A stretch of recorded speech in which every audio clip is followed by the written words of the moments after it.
Welcome to Indisputable. I'm Sharon Reed, and for Dr. Rashad Richey, thanks for joining us. Yasmin Aliya Khan. The name just has a beautiful ring to it. She is our special, there she is, our special guest host today, progressive contributor, a contributor to The Breakdown. Always a pleasure to be, this is our first time together, but I've watched your work and a pleasure to be with you today, Yasmin. Happy to be here, Sharon. Yeah, and I can't wait. Let's get right into it. We'll begin with police. Cops who slammed a child and then said, you know what, I think we'll just bribe you. We'll bribe you to try to keep you quiet. When's that really going to work? They thought it would. They thought it was the smart thing to do. It wasn't. Black third grade student at W.B. Patterson Elementary School in Washington, D.C. claims he was assaulted. And then he was bribed by a police officer after school assembly. Just looking at the picture, it's heartbreaking. Picture, NBC 29 has it. Alexis Gibbs said her 9-year-old son, Raynard, came home March 30th with bruises on his face. She asked him about them, and he told her the marks had come from an officer. The assembly reportedly was organized in partnership with the Metropolitan Police Department for the school's third grade boys. Raynard says the incident started when the topic of Crips and Bloods came up during the assembly. He said he and 2 other students were taken into a computer room accused of admiring gangs and then slammed into a desk, grabbed me by the neck and slammed me on the desk. Raynard recounted. And can you imagine? Third grader says his lip was busted, another child's tooth was chipped. So not only should you not put your hands on a child, but this was apparently quite violent. You're going to chip some kid's tooth. Photos also show that Raynard has a cut on his right nostril. Quoting, he said, "Don't tell your parents. I get you all some pizza," he said. "Keep it quiet. Don't tell your parents." School principal Dr.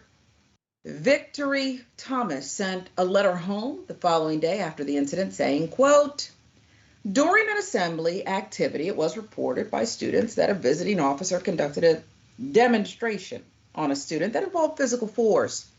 As a principal, I take this allegation seriously, and I want to reassure families that we have followed all DCPS procedures regarding the conduct of any adult in our building."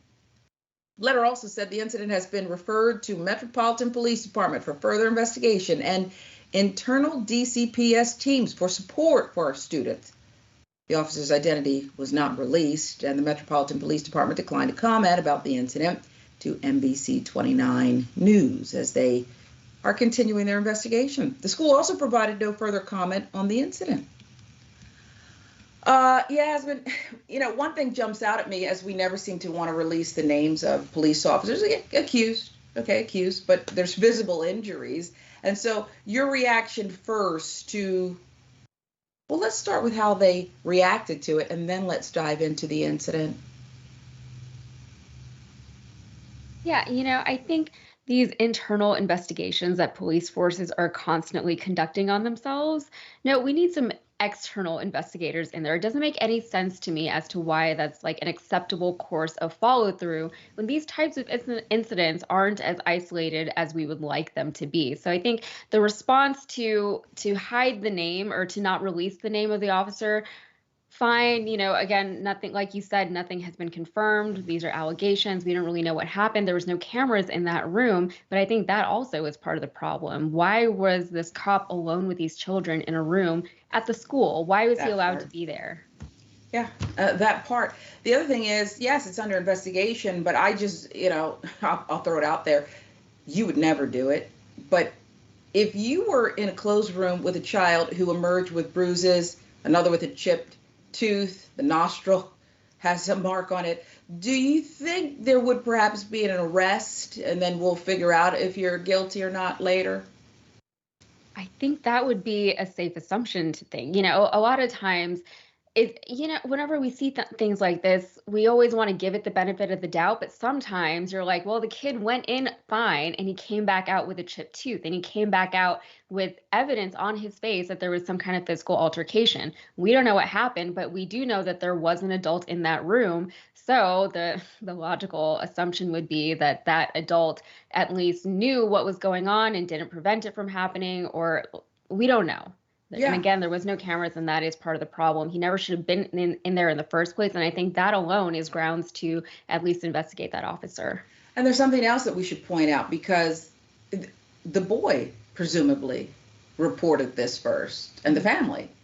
The officer didn't even report that something had happened. Nothing was said at all. So this presumption of innocence and benefit of the doubt, that's all great, as long as it's for everyone. I happen to think police officers should be held to a higher standard, but if this is true, I think that's a dangerous person. Don't we need to know the name and more about these accusations? Yeah, and that's a great point. The child is the one who had to say something. If that was a responsible adult, if let's say something happened with the kids, right, and the adult was in there and couldn't stop it from happening, any responsible adult would have come out and said, this is what happened. This kid needs help. This kid needs trouble. But allegedly, the opposite is what happened, that the adult was the one who inflicted these wounds on the child, and then he tried to bribe him with pizza to not say anything. So obviously he knew that this was going to look bad, and he knew that something happened that should not have happened, that is completely unacceptable. And that is a good indicator. He didn't say anything.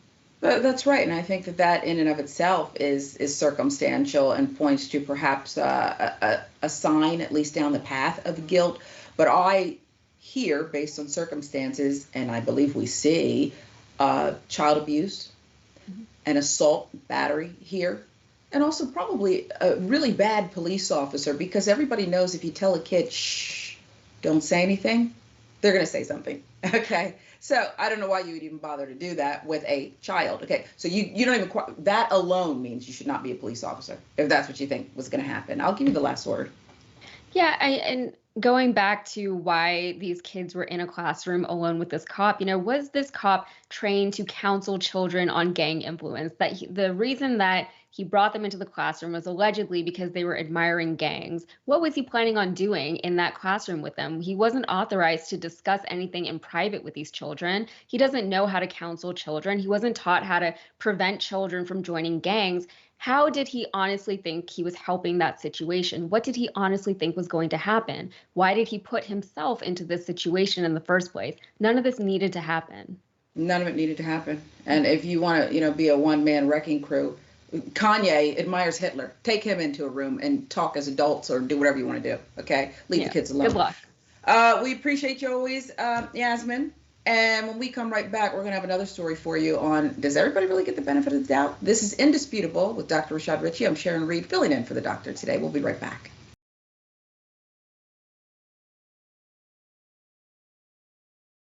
Welcome back to Indisputable. I'm Sharon Reed, and for Dr. Rashad Richey, the beautiful Yasmin Aliya Khan joins us today, a contributor to The Breakdown. Always good to have you here. As promised, that question, and it's rhetorical, of course, who gets the benefit of the doubt? Does everyone get the benefit of the doubt? Not if you're a Black Harvard student, apparently. You'd be held at gunpoint, even though you're in the Ivy League.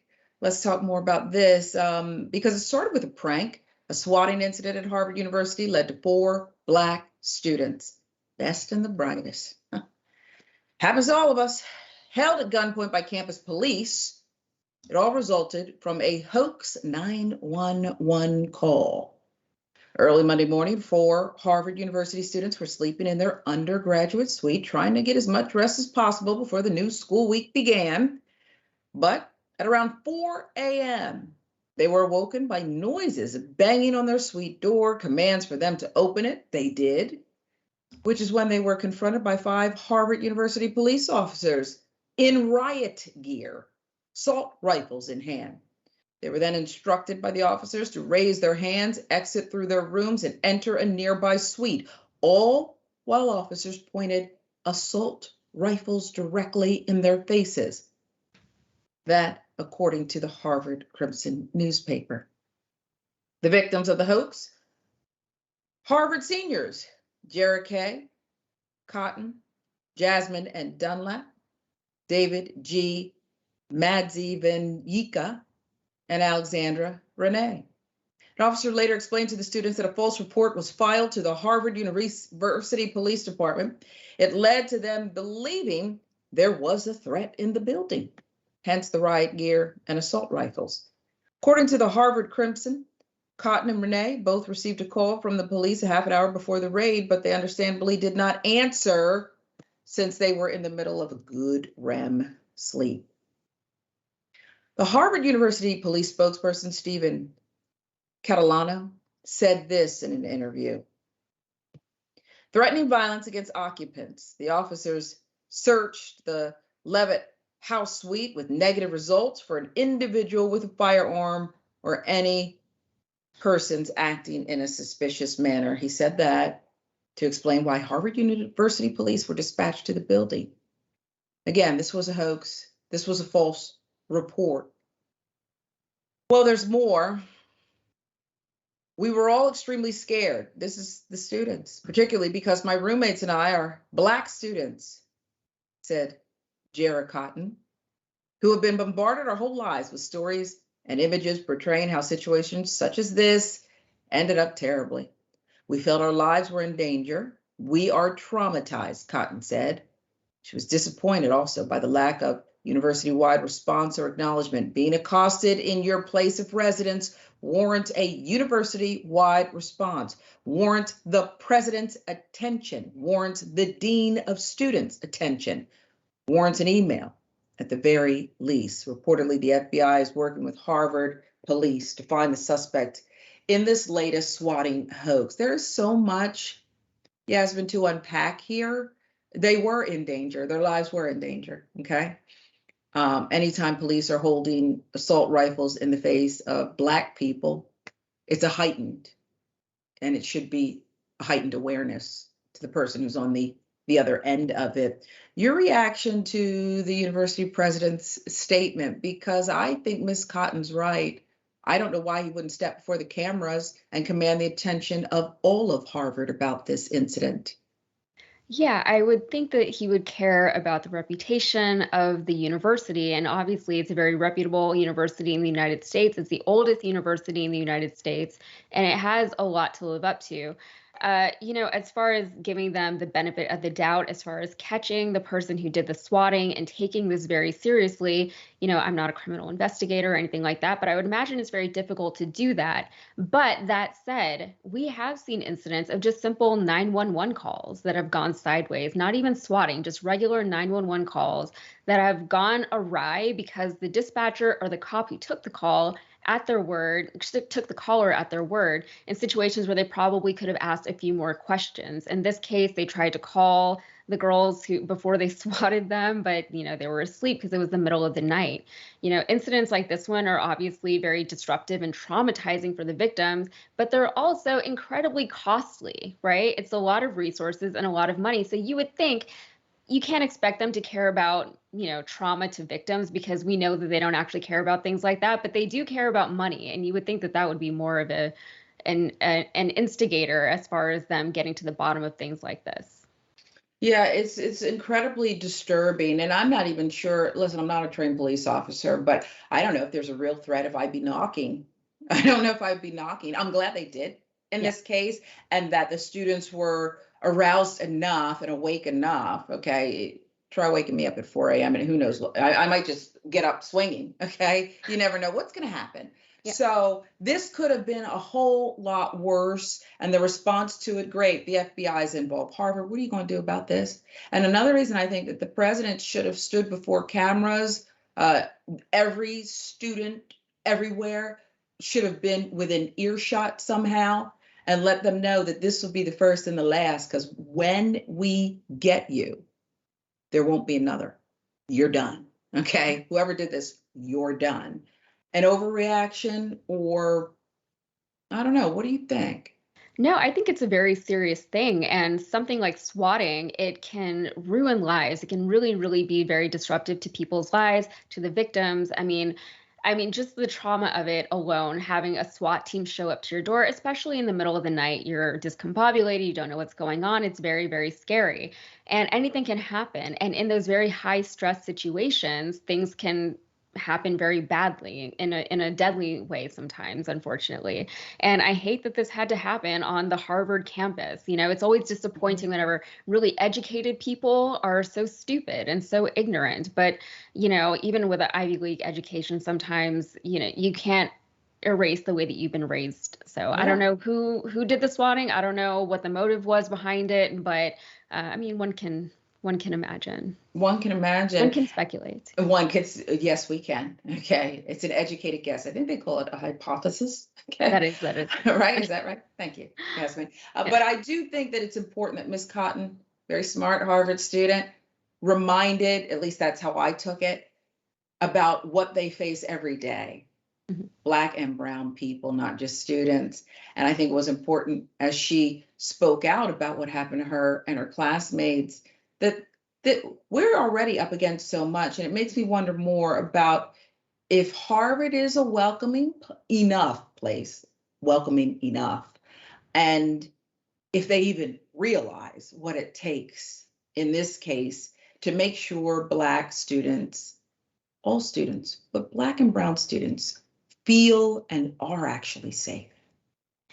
Yeah, and whenever we think about Ivy League education, there's so much stigma that comes with it as far as people paying to get their children admitted into it and all kinds of affirmative action, pushback that you get specifically with Ivy Leagues because they are very elitist, they are very exclusionary, and that's what makes them so elite in a lot of ways and so expensive, right? It takes a lot of work for people who are not, the children of senators or whoever to get into these Ivy League schools, way more than even just, having a high GPA and being involved in all these extracurriculars. You really have to kind of get lucky to a certain extent and also just break every barrier that's thrown at you. And once you get there, that's such an accomplishment, such an achievement. You really did earn it. And then these kids, they're living on campus. You don't want them to feel unsafe or unwelcome there. And if these universities and these Ivy League universities don't do something about that culture,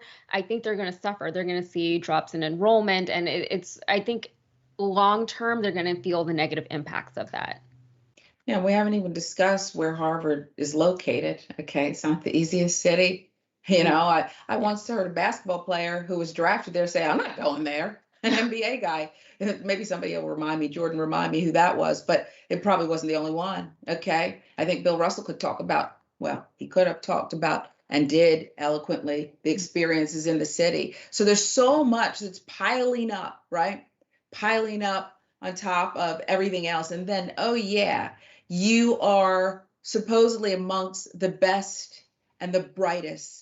And you have competed to get there, and you have to compete to stay there and be recognized and appreciated there, right? And now you have to put up with this. I don't want to be graded on a curve, but I don't know how you could perform after that and actually feeling, because what would have went through my mind, Yasmin, is Breonna Taylor and so many other names.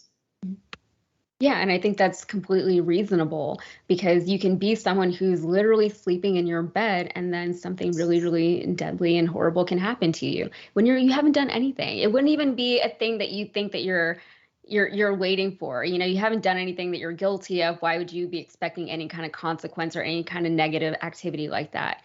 And I think whenever things like this happen, I always tend to believe that these people are uneducated or they're ignorant or whatever. And so whenever these things happen on college campuses, especially, I'm just like, oh, I feel like you should have known better. Mm-hmm. Yeah, you should know better. What's a hoax to you could be deadly to me. Mm-hmm. And if that's not your experience and you're unaware of what's going on in the world around you, how, I don't know, privilege, then you may not realize that, but it's time to get real.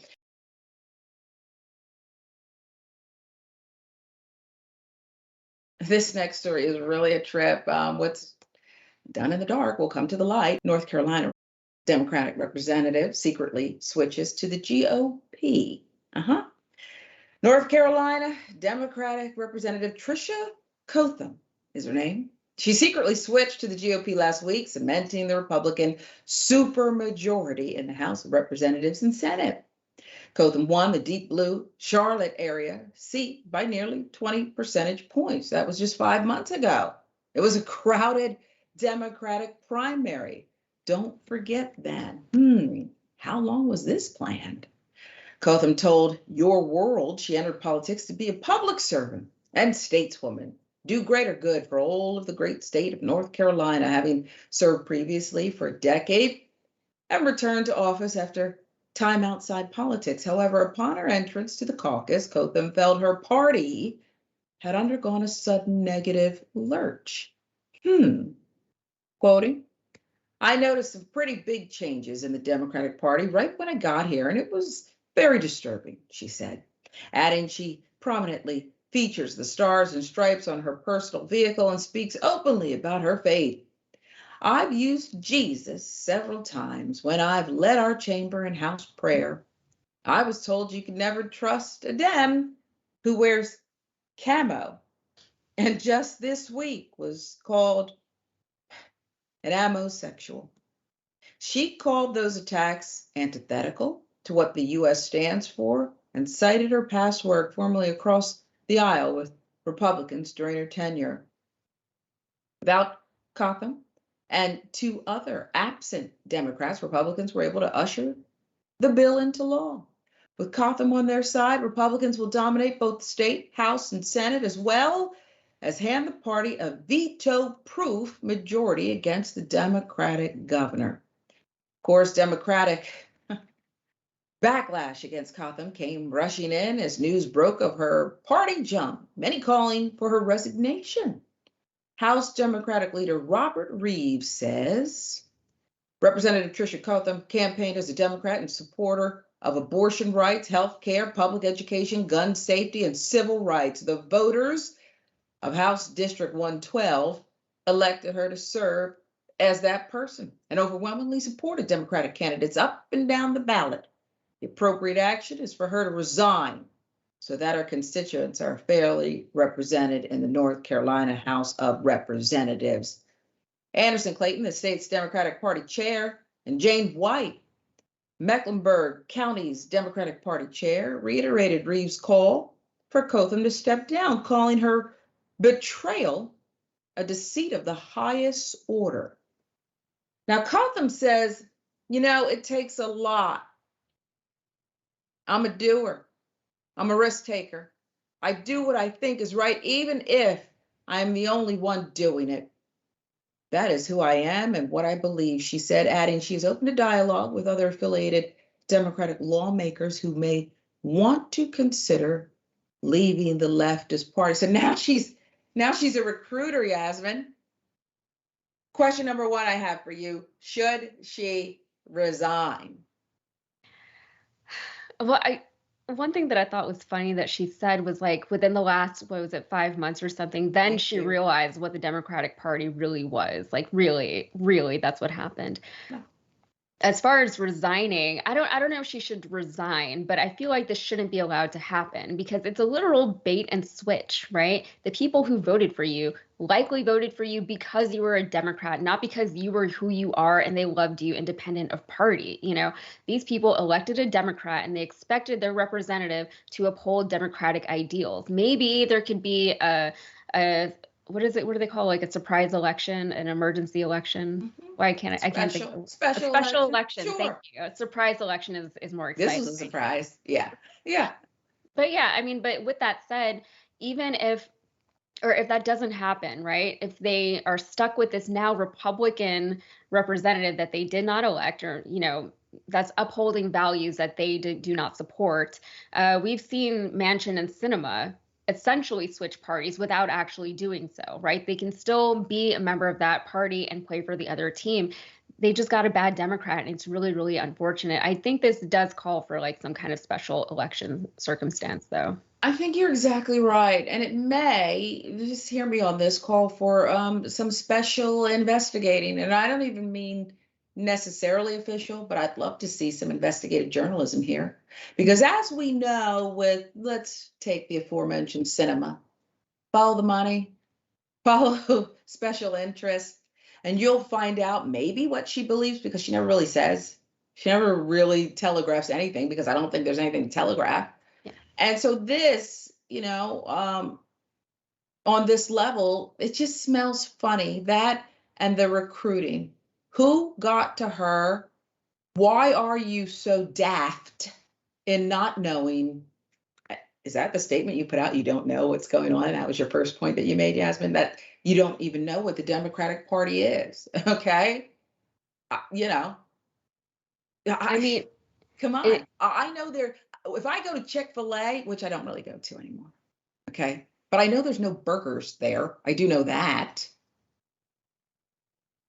Yeah, I mean, it kind of speaks to a bigger problem in this country, right? I don't want to get into a whole discussion about the flaws of the two-party system, but this kind of exposes the limitations of having a binary party system.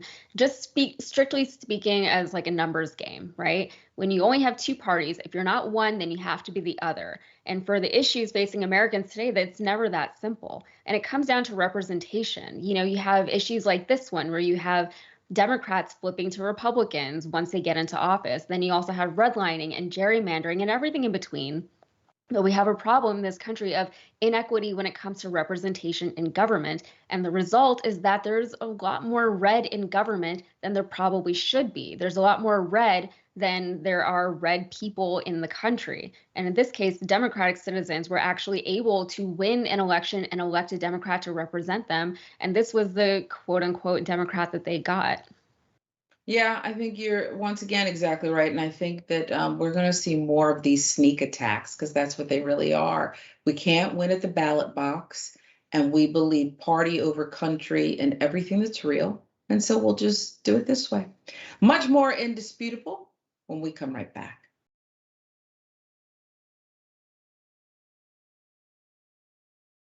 Welcome back to Indisputable. I'm Sharon Reed, in for the good doctor today. Dr. Rashad Richey has the day off. The wonderful breakdown contributor, Yasmin Aliya Khan, joins us today, offering insight, commentary, and just the right approach to life. I think you got the right approach to life. I know it already. Yeah. Let's get some viewer comments, Yasmin, about the cop who slammed the child and then tried to bribe the kid to keep quiet with pizza, which was dumb. We've already established that. Mickey C, silver-haired dragon, says, how small of a man does one have to be to see beating up a little 9-year-old child as proof of his manliness? I say that's small, Mickey. Okay, but that's just a guess. It's just a guess. I think you're right. Jenny B, TYT member, says, we have to do something about these cops and the, quote, power they continue to abuse over and over. So many of them don't deserve the authority they have. And that's really the key. It's one thing to get a job, wear a badge, carry a gun. It's what you do with it. I've seen mall cops act this way too. So it kind of doesn't matter what jurisdiction you're in, Jenny. About the 4 Black Harvard students held at gunpoint over a prank. Okay, this could have turned out horribly. Cheesecake Brownie says, we need tough laws on these disgusting scammers who have actually cost the lives of others. They have. These students were just lucky. I'm afraid they were. And it's an unforgettable, it could be a life-defining experience. Every time you see the next one, the next Breonna Taylor, you're thinking about that. They have to be thinking about that. Mickey C has something to say about this too. Speaking as an old white woman, you're only as old as you feel, Mickey. I can honestly say that I get the benefit of the doubt far more than a Black woman or man, and the fact that you said that actually is the best start. That means something, Mickey C, and we appreciate you. Now, this is the question. What in the red state hell? You can take a gun, shoot somebody in the face. It's not hard. Sometimes it might even be fun if they're a godless commie. Now, what they're trying to do is sneak the COVID vaccine in your salads. I hate math. Somebody say amen.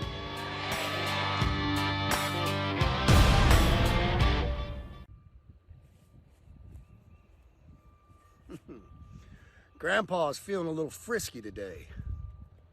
Let me say something to all you and be as clear and concise as possible.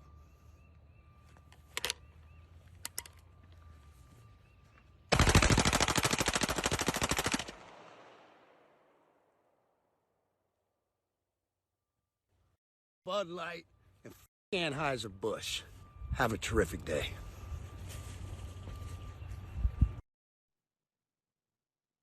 I see a lot, but the worst of TikTok is better than that. Okay, why is Kid Rock doing this nonsense? Okay, why was it important to shoot up all that brew? Well, because well, you're looking.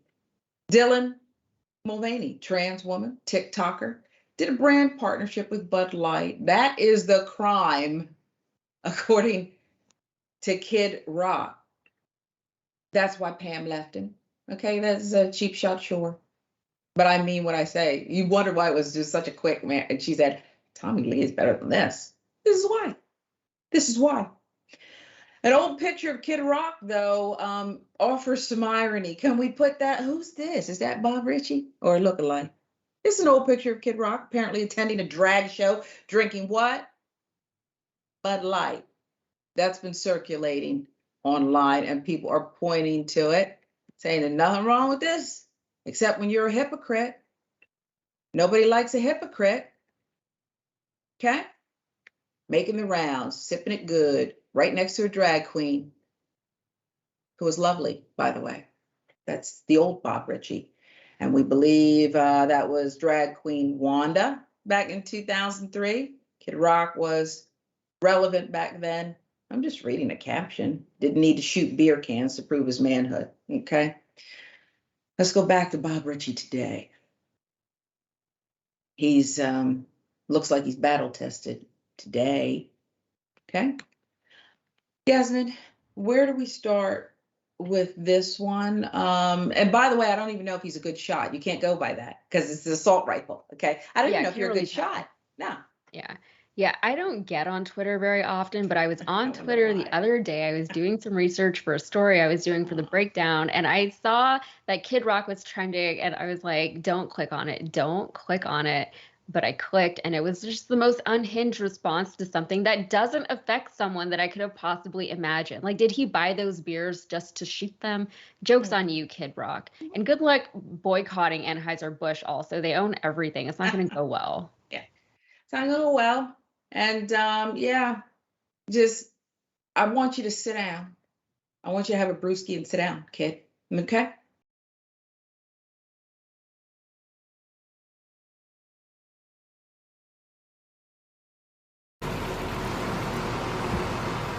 Ready? Yeah.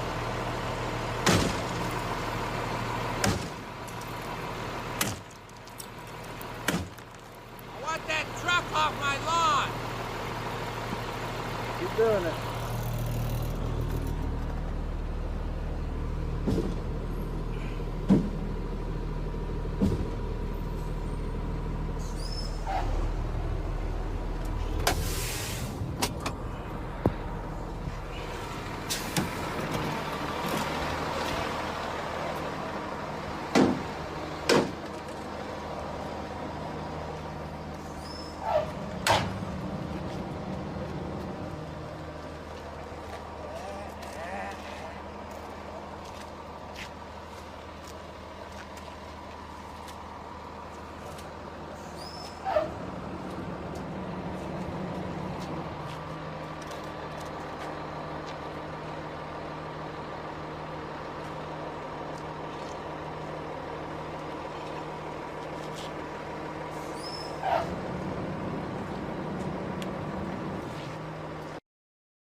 Now, typically, I don't laugh at senior citizens falling. Everyone should have saw that coming.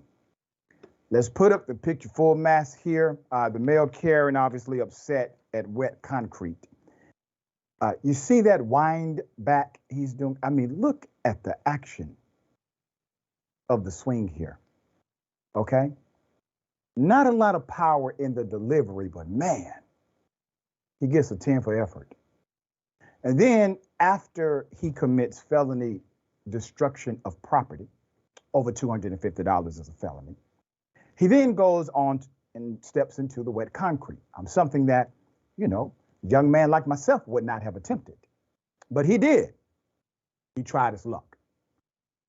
Report has it his left foot is still stuck in that damn concrete. All right. We don't have a whole lot of information about this other than the man did not want the concrete poured on that street. Said the truck needed to leave. Well, they look pretty official to me. I'm sure they had a permit somewhere. AB, can you explain, as a law student, how destroying property is not an effective legal remedy in a conflict like this? There's a tort action that can be brought if there's adverse property damage to his yard, but going out swinging a hammer, breaking the property of the other person, not going to help you in court. Trump was probably right. The country is going to hell. Because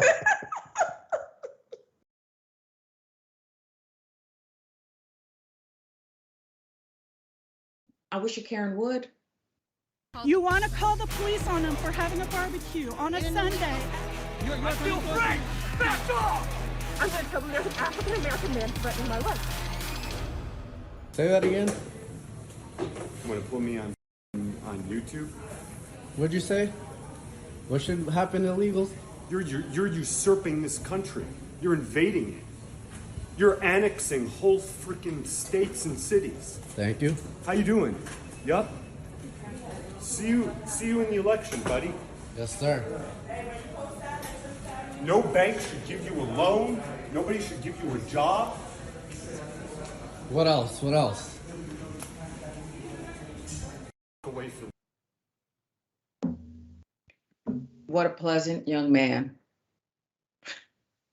Okay. This is that same old, this is my country and you don't belong here. I get a say so. You should have nothing. I should have everything. I don't even know where they were. It looks awful messy. And that's all right. But I don't know why you're so angry with all the privilege that you have.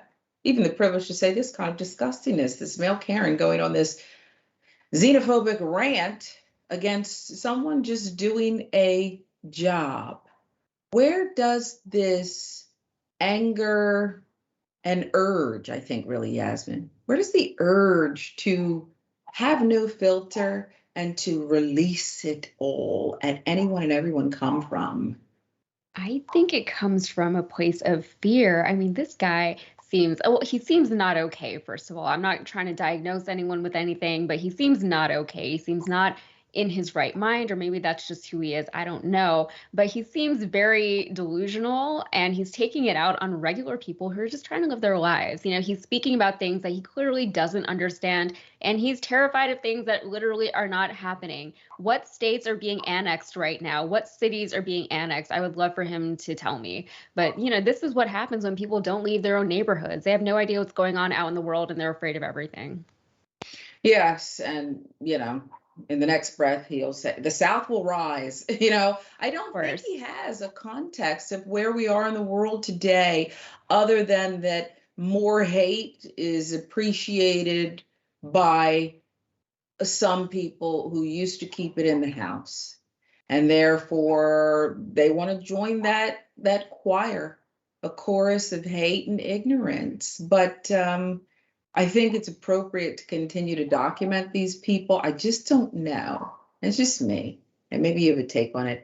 If there's enough consequence, and it's not that I'm calling for everyone to lose their job, although I hope this guy loses his job. But what does that mean? I do. I would lose his job. But it's more so, I don't know if they're shunned enough, Yasmin. Yeah, we used to shame people like this in society, and I feel like now we don't do that because everybody's ideologies and values and viewpoints are valid when the reality is that they're not valid. This guy's view that so-and-so, whoever he's talking to, is annexing cities and usurping the resources in America, it's not based in anything. It's based in hate, and people should shame him for that, even if it's only purely social consequences. Those social consequences used to keep people in line back in the day, and now they're not there anymore. So those parameters have just been eviscerated. Yeah, they have, and it does make you wonder if sometimes I think when we upload this stuff to social media, those of us who are appalled continue to be so. Mhm. And we might be a little numb to it, but we continue to be appalled. And then those who wish to applaud it, join it, support it, also are energized, maybe get a little surge from it. That's just me. Much more indisputable when we come right back.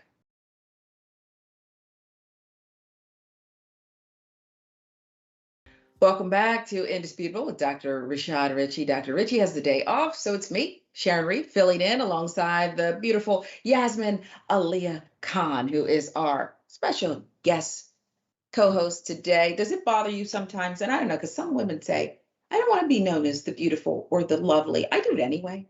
But I think you're smart, and I think you have great commentary as well. But that just popped into my mind, so I wanted to No, ask this you is quickly. wonderful. Yeah, thank you. I'll take all the compliments. Thank you. I knew you would say that. You're Okay. very kind. All right. The watch list, we should mention one of our favorite shows, offerings here at TYT. We love it, and we love JR. After you watch Unbossed with Nina Turner, make sure you stay tuned for the watch list. JR Jackson shares his take on the stories you should be paying attention to in the news, politics, culture, current events, sports, and more. Subscribe to the watch list and watch live. You can do that daily, 5 p.m. Eastern, 2 p.m. Pacific at youtube.com/watchlisttyt. I love JR, and I love his cadence even. I think it's just spot on. His commentary and the cadence with which he delivers it is just, and I don't usually say that about USC guys, but I say that about him. Love him, okay? He's great. Let's get some more viewer comments. TYT member about the male Karen proudly going on that xenophobic rant. Cheesecake Brownie says, I don't think that guy has a job to lose, because I said I wanted him to lose his job. As tacky as that is. He is jealous and angry because he believes all of his problems are because of someone else. They have been told that all of their lives, starting with their parents and grandparents to their parents. You might have a point, Cheesecake, about Kid Rock shooting up a perfectly good case of beer over some nonsense. Okay, the new Kid Rock. Whew. Richard B says, I feel threatened. And that about does it. Tyler Hackner says, all these male Karens with the privilege and power they have, and they're still mad. Okay? Still mad. And more about Kid Rock. Soul Life says he's a Trumper now. Their minds only go back to 2016. And it's that part, Yasmin, that I think really gets to me. I do think people change and they evolve, but you don't have this whole out-of-body experience, I don't think, without a major trigger in your life. And I'm still having difficulty realizing that Donald Trump for people, Donald Trump, this is a crazy conversation, okay, but it's real, and we've been having it for 5 years or so, is, somehow their trigger. It's just fascinating to me. But we'll move on to this case, which has many twists and turns, it seems. Jonathan Majors, the case is not dropped, okay? He's on top of the world, at least he was days before the incident, maybe even a day, 24 hours before the incident in New York. It's been weeks now since actor Jonathan Majors was arrested on assault and harassment charges. The Army pulled recruiting and ads featuring Majors. Hollywood is yet to weigh in to these allegations, which are quite serious. Let's get it real, they're serious. According to the New York City Police, Majors, star of the recently released Creed 3 and Ant-Man and the Wasp, Quantumania, involved in a domestic dispute with a 30-year-old woman. Police responded around 11 a.m. March 25th to a 911 call inside an apartment in the Manhattan neighborhood of Chelsea. An attorney for Majors, Priya Chandri, came out more forcefully, saying Majors is provably the victim of an altercation with a woman he knows, and blamed the incident on the woman having a, quote, emotional crisis. Okay, I need to pause there because histrionics, Yasmin, okay? We weren't there. We don't know what went down between these two. But he hires a female attorney who we'll all recognize, at least a lot of us, and immediately emotional. I use the word histrionics because that's really what she meant to me. Am I wrong? No, I don't think you are. And I think it's kind of it's offensive coming from another woman that she would use that same tired argument. We've all heard that argument a million times before, but we all know that it's not valid. It's not anything that should actually be brought up in an actual court case. But a lot of times whenever you see these lawyers, these defense lawyers specifically, whenever they're trying to win a case for their client, they rely a lot on emotions, and things like histrionics will bring up a lot of emotions because they're appealing to a jury ultimately. And in this case, the jury is all of us to a certain extent because she's also trying to preserve her client's image in the public sphere. Yeah, and she wants us to believe even more. And I'm going to take you through it, but we've kind of seen this script before. It's a well-documented script. Chandri, the attorney, said there was evidence clearing Majors, including video footage from the vehicle where this episode took place, witness testimony from the driver and others who both saw and heard the episode, and most importantly, 2 written statements from the woman recanting these allegations. I guess all of that could be possible, but I have more questions, Yasmin, like if there's a video that shows the truth, that he did not do this, he's falsely accused, wouldn't it be viral by now? I don't care what the police say. Wouldn't it be viral by now? The other question is, who was paying the driver and presumably the entourage who's around this big time star? We listed what he's up to these days. Again, we weren't there, but don't you think a woman recanting the allegations as well, Yasmin, is textbook abuse? Maybe not in this case, or maybe it is, but that's not so hard to believe either, is it? It's not hard to believe, but we just don't know. There's a lot of questions involved here.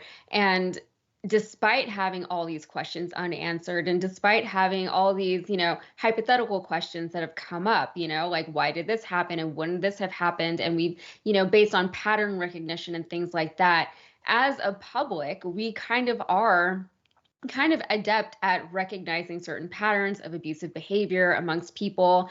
And celebrities are no different. They are people just like we are, and they falter and things like that. But the difference is that everything that they do plays out so publicly. So yeah, if there was video, it's a safe assumption somewhat, unless it's been like filed in evidence or something like that, that it would have been viral now, that we would have seen something like that. But that said, Jonathan Majors, I didn't really know who he was before we started doing this story because I stopped paying attention to the MCU after Endgame. Like, I feel like you have to stop at some point, and that was it for me. And I've never seen the Creed movies, but I have seen him before. I saw him, what was it, at the Oscars when he was there. And as a public figure, even people like me who aren't following your career as closely, I know who you are and I've seen your face, right? All of that matters because now he's already being talked about, or he got suspended from his army recruiting campaigns, and the MCU is allegedly thinking about who to replace him as Kang in the Kang dynasty. So it'll be interesting to see what comes of his career from this. Yeah, because he's already, I don't know that we can put him under the category of canceled, but he's at least postponed. Cancellation could come, right? He's postponed. And we should tell you this because the curious messages, which have been independently verified from Variety, I'm getting this from, the woman wrote to Majors afterwards that, quote, "I told them it was my fault for trying to grab your phone." She also said that she was angry that Majors had been arrested and that she had made clear the charges did not have her blessing. Quote, "I reiterated how this was not an attack," the woman allegedly wrote. Person who sent the text also indicates she had injuries and that we had a fight. So obviously Variety's not completely buying it either. They're laying it out there. This is what was given to us through our investigative reporting. Whoever sent the messages said these things. Authorities in New York, they're still moving forward with the charges. Majors was arraigned on a complaint involving misdemeanor charges for assault and aggravated harassment. The Manhattan District Attorney's Office said judge ordered Majors released on his own recognizance with a limited order of protection. He was scheduled to appear in court on May 8th.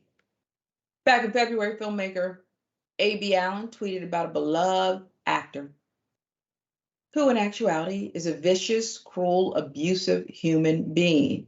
Uh-oh. There's a particular actor relatively new on the scene who Twitter has violently fallen head over heels for, who in actuality is a vicious, cruel, abusive human being, both professionally and in his personal life. And every new viral thirst tweet about him drives me insane. Following the news of Major's arrest, a user tweeted, "Now we know who this tweet was about," with a screenshot of A.B. Allen's previous post. Allen then simply responded, "Ding, ding, ding, ding." Society Theater co-founder and Broadway actor-director Tim Nicolai offered support on Twitter and posts that have since been made private, sharing that it's strangely a relief to know other humans who are out there who understand. Nicolai continued, saying that many in Yale and New York City communities, later specified to be 2012 to 2017, graduates from NYU, Juilliard, Yale, consider the actor a, quote, sociopath and abuser. Before we get to the effects on his career, Yasmin, I want to talk about people who you encounter who you may find to be charming. They seem like great people, right? They seem like they're just wonderful. And so on your gut, you don't want to believe things about them. Or perhaps the people who accuse them seem perfectly competent and able to hold their own. Doesn't mean it's not true.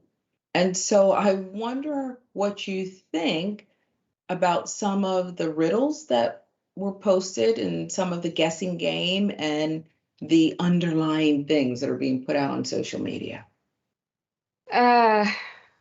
It's difficult. Whenever you think about charming people in society, right? Public figures, whoever, you think of narcissists, or I do, right? I think of the narcissist, right? Very, very charming, outwardly very friendly, always there for people, but really they just want to be liked and they want to be loved. And in celebrity culture, you see a lot of that because that is so much of what celebrity culture is.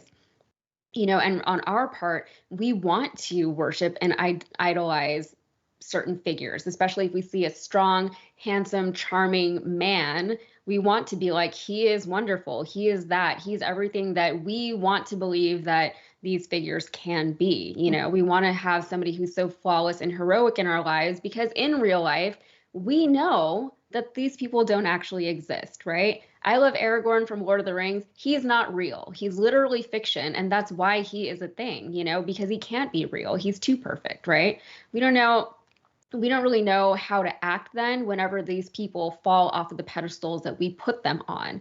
And it's kind of heartbreaking because we are the ones who put them up there, you know, and maybe they tricked us into putting them up there, or maybe they were just doing the thing that celebrities do. Maybe they were just doing their jobs as a public figure and we fell for it again. Wow. And there's still people today who believe that Bill Cosby just loved pudding pops. Okay. He just wanted to eat and sell Jell-O pudding pops, and then he made those goofball faces and poked his lips out like that, and then he didn't rape anybody, okay? They want to go in these little camps, and it's sad, and it's a shame, and more people need to wake up, okay? And live in reality that we're all human. Let's talk about the effects of Major's career. That's the least important thing, but we'll go there. He's worked hard, and apparently, according to some people, he's done some things. The backlash following Major's arrest has been swift. Advertisements. He filmed for the U.S. Army. Be all you can be. Just not accused of abuse, apparently. That campaign being pulled. Speculation regarding his Marvel future running rampant among fans. According to industry insider Jeff Snyder of the Hot Mic podcast, Marvel Studios execs are deliberating the next steps to take following Major's highly publicized arrest, which led to the actor being arraigned on assault and harassment charges. Evidently, the company has yet to reach a decision on the matter. And I want to give you the last word on this, Yasmin, because I suspect they have not reached the last word on the matter, not because it hasn't been fully adjudicated. I predict there'll be a deal, a settlement, something. It'll probably go away somehow. But they're kind of like doing that thing where they kind of just see what are people going to put up with here before they make a decision. It's about money. Yeah, like with everything, whenever we're talking about the MCU or Disney or even the Army recruiting campaigns, it's all about the money, and it's how little money do we need to spend, right? How much effort do we need to spend finding maybe a replacement for him to play Kang, right? And also, how many people are not going to come see this movie who would have otherwise come to see this movie if we hadn't replaced this actor? And the court of public opinion is always interesting to me because it almost is like a snapshot of society, right? If you take a picture of society 2 weeks ago, and then if you take one today, it can be a completely different picture, right? And in some ways, it reflects how quickly people can integrate and process new information. And it's a good thing to do that, right? It's a good thing to adjust conceptions and feelings based on new information. But the flip side of that is that it can be a little bit fickle. And that kind of speaks to what you were talking about as far as like just testing the wind and seeing where it is today. But the thing is, it's going to change tomorrow, or it could potentially change tomorrow. So we'll have to see how it plays out. But the thing is, we just don't have enough information about what actually happened yet to make any kind of judgment call. Yeah, you're right. They're going to try to thread a needle, and it's going to be like something that kind of goes like this. But it's very interesting.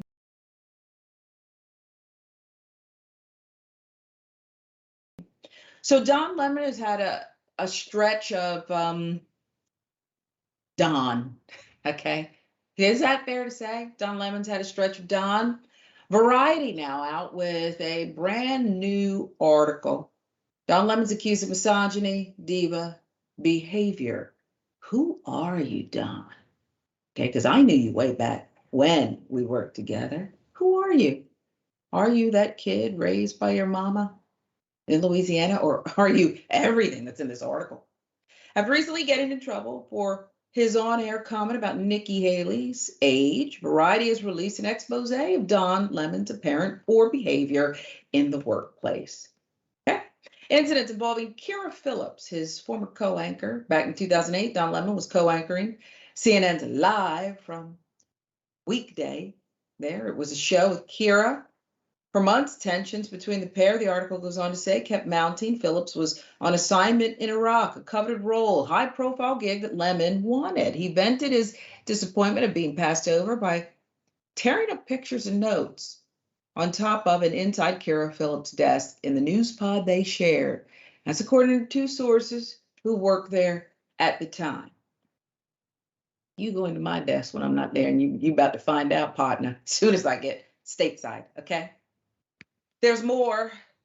When Kira Phillips returned from Iraq, things only got weirder. One night, while dining with members of the news team, she received the first of two threatening text messages from an unknown number on her flip phone that warned, now you've crossed the line, and you're going to pay for it. Phillips was visibly rattled, quickly enlisted CNN's higher-ups to identify the sender. Remarkably, the texts were traced back to Don. Don Lemon wrote that. That was according to the same sources. More alleged misogynistic behavior. Lemon called one of his producers fat to her face. Not long before he was identified as sending threatening texts to Phillips, he mocked Nancy Grace on air, mimicked her.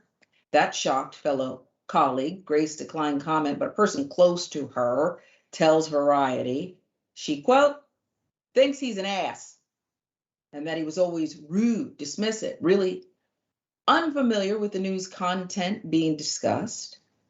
That was the beginning of when you knew that Don was kind of volatile and didn't say good things about women, says a witness to the Grace incident. 2008. He was upset that Soledad O'Brien landed the gig of hosting CNN's high-profile Black in America docuseries. During an editorial call attended by roughly 30 staffers, he suggested O'Brien isn't Black, according to witnesses who found the characterization wildly offensive. Quoting, Don always wanted to be front and center on anything high profile, especially anything involving race, says a colleague. Now, O'Brien, who was not present, tells Variety, and this is what I like about Soledad, she just goes on the record and she's at a point in her career where she's just going to tell you how she feels. And she really doesn't care how you feel about the way she feels, okay? She feels she's earned the right, I think. Here's Soledad's quote. Don has a long habit of saying idiotic and inaccurate things, so it sounds pretty on brand for him. Okay. CNN spokesperson said Don, Soledad, and others have in the past correctly referred to her Afro-Cuban heritage as it is a unique part of her personal story, but Don denies making any related remark in a derogatory way. When he wasn't shocking his cohorts, the article goes on to say he was annoying them with diva-like behavior, says one, skipping editorial calls, showing up late to the newsroom, or just generally exhibiting disengaged behavior. In 2009, CNN was allowed to send one journalist into the Staples Center to cover the Michael Jackson Memorial. Lemon was the choice, while Anderson, Cooper, and O'Brien anchored outside. Sources remember Lemon complaining on social media that Cooper got more airtime. Explaining as to how this has gone on for so long, Variety spoke with more than a dozen former and current colleagues who painted a picture of a journalist who flouted rules, cozied up to power, all while displaying open hostility to many female coworkers. Each and every time he appeared to charm his way out of facing any meaningful consequences. So I had several reactions as I was reading the article. The half-hearted attempt to make it appear that they support him somewhat, although they made sure to say Don says, the CNN spokesperson. It occurred to me that this could just be an article that someone pitched inside Variety and they ran with it. Or it could be the very people sometimes in your own backyard who are making sure things are written about you for their own agenda. Doesn't mean that this isn't true or parts of it aren't true, but I also want to know these unnamed sources. Unlike Soledad, the article is based mostly on people, including former colleagues, saying these things about Don Lemon. What's your reaction to this? It's a hit piece, deserved or not, it's a hit piece. Yasmin. Yeah, so I personally don't have any strong opinions regarding Don Lemon. So like I'm not particularly shocked or disappointed when I read the story, but it is an interesting story to contrast with the previous one that we just were talking about.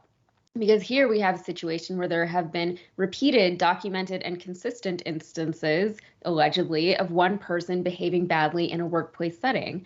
And for whatever reason, this behavior allegedly has been consistently excused and diminished, despite the negative impacts that it has apparently been having on the women around him and his male colleagues.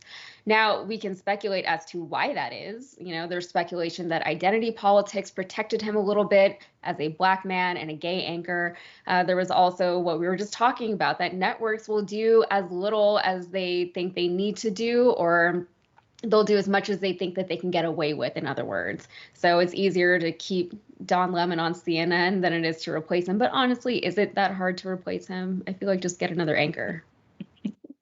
Wow. So problematic. You made it sound so simple, and you might be right. What I glean from this is less about Lemon and more about poor management for perhaps decades. Okay. It's really not that hard to lead. It's just that a lot of people who aren't cut out for it or aren't held accountable are placed in these leadership roles. I mean, that's my take.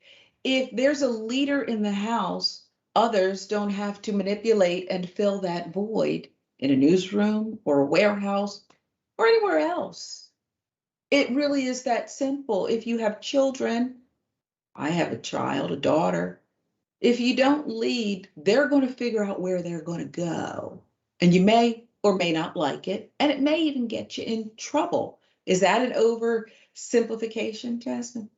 No, I don't think so. And in the article, they did mention that Don Lemon has a pattern of, bending the rules as much as he thinks he can. It was something like if you give him a rule, he's going to try and bend it pretty soon. So this seems to be a pattern of behavior. They know what he's like. And for whatever reason, like you said, nobody there seems to have been able to manage him effectively in that personality. And it seems like they've tried to a little bit, maybe not as much as they needed to. But that gets into like a whole issue of like workplace politics, which I know we don't have time to cover now because that's a whole separate topic. But you're right. A lot of people tend to get promoted to positions of authority or positions of power over others, whether or not they deserve to be. There's a million reasons why people can be promoted, and more often than not, those reasons are anything but the fact that they were the most qualified person for that role. So it happens.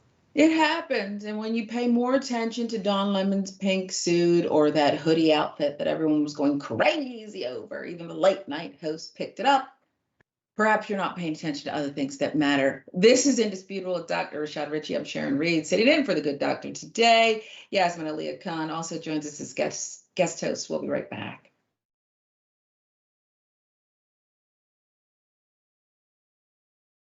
Welcome back to Indisputable. I'm Sharon Reed, and for Dr. Rashad Richey, let's get you some more viewer comments. First up, Jonathan Majors, not off the hook, charges not dropped.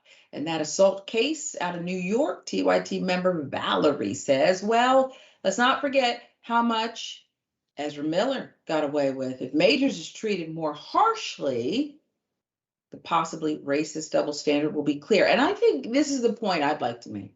You do know both things could be true. Okay, you could be called out, treated more harshly by law enforcement, and maybe have done something. Maybe not as much as they said. Maybe you did exactly that. But Yasmin, I think you're right. We don't know yet. About Variety's Don Lemon accused of misogyny, diva behavior expose. They spent a lot of time on this story. Okay, spent a lot of time on this story. YouTuber Mosquito Bite says, getting in big trouble used to destroy your chance of a political career. Not anymore. Are you saying Don should run for politics? Maybe. I know somebody who's proof that you don't have to read much. You don't have to do any of that. Okay, so maybe you're right. Let's get you one more. YouTube member, Bob Tricky2. Oh, love for you, Sharon. I did not choose this one on purpose. Love the show and hope the doc has some good time off. Happy Easter. Well, thank you. Appreciate that, and he's earned it. Now, Donald Glover, keeping it real. Tina Fey admitted I was a diversity hire. There's your headline. Okay, let that marinate, if you will. During an interview with GQ, actor Donald Glover shared about his time working as a staff writer on 30 Rock with Tina Fey and some of the problematic conversations that occurred. Glover would say, there's no animosity between us or anything like that, but Tina Fey said it herself. It was a diversity thing, said Glover. From a 2018 New Yorker profile of Glover, he noted that his own skin color had surely influenced his career, beginning with his first job as a writer on 30 Rock. I wondered, am I being hired just because I'm Black? Tina Fey, the show's creator and star, told me that the answer was in large part yes. She admired Glover's talent, but hired him because funds from NBC's diversity initiative made him a free hire. Fey's account of Glover, in Fey's 2011 memoir, Bossy Pants, she wrote, Donald was our only African-American writer at the time, but his real diversity was that he was our only cool young person who could tell us what kids were listening to these days. Determining Glover's real diversity and concluding it wasn't his Blackness is so Fey. But the point is that this conversation that's now happening has been happening. Regarding Fey's admiration of Glover's youth, she wrote his Time 100 blurb in which she said, now Donald is serving you best case scenario millennial realness.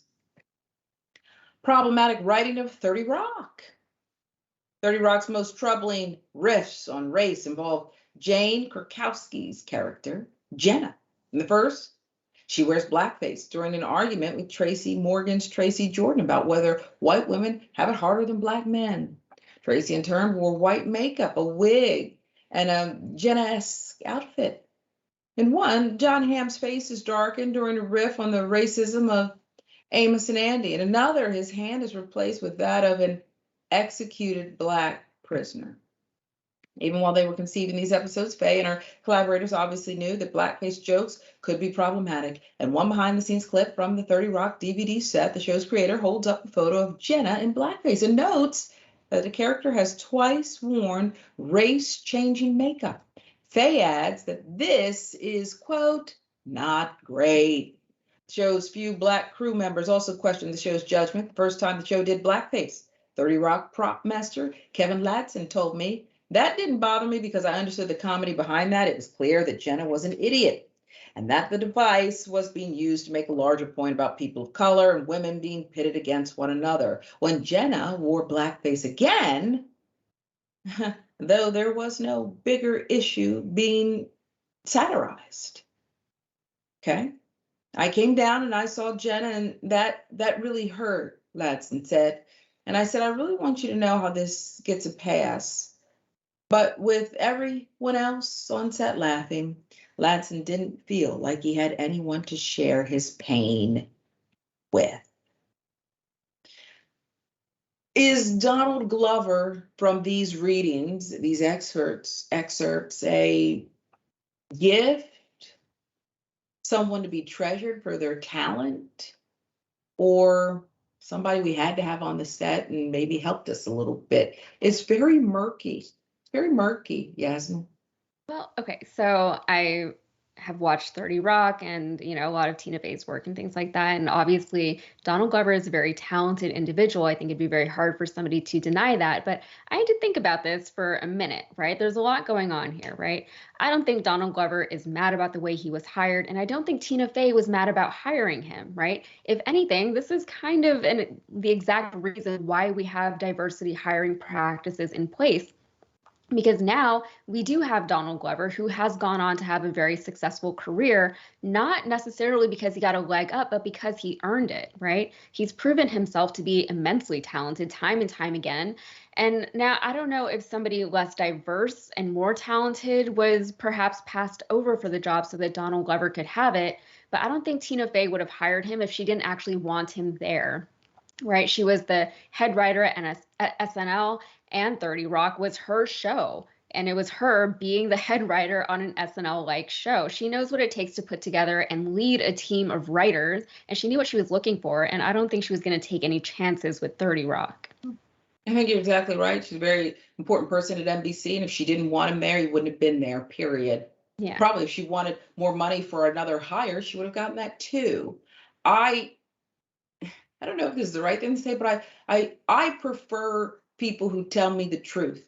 He asked if he was a diversity hire or whatever the question was. She said, yeah, this is what went down here. And I think that you're exactly right about Donald Glover, who's somewhat unbothered by this and who now has hired a ex-president's daughter to work at his company. Maybe Malia Obama is the best ever who's developing this thing. Or maybe she's good enough and qualified and has a pedigree. And he gave her a chance because she's an ex-president's daughter. I'll give you the last word.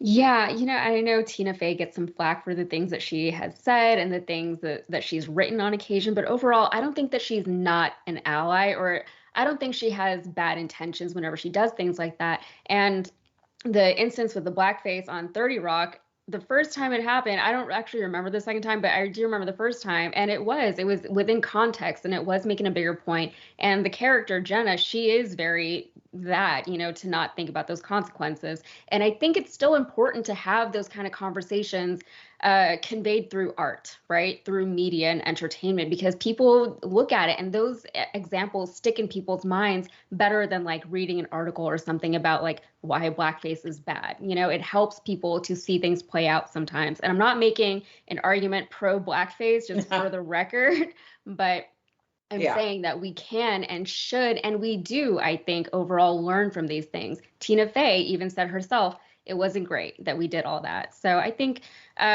overall we should, whenever we're judging art, we should be a little bit considerate of the context also.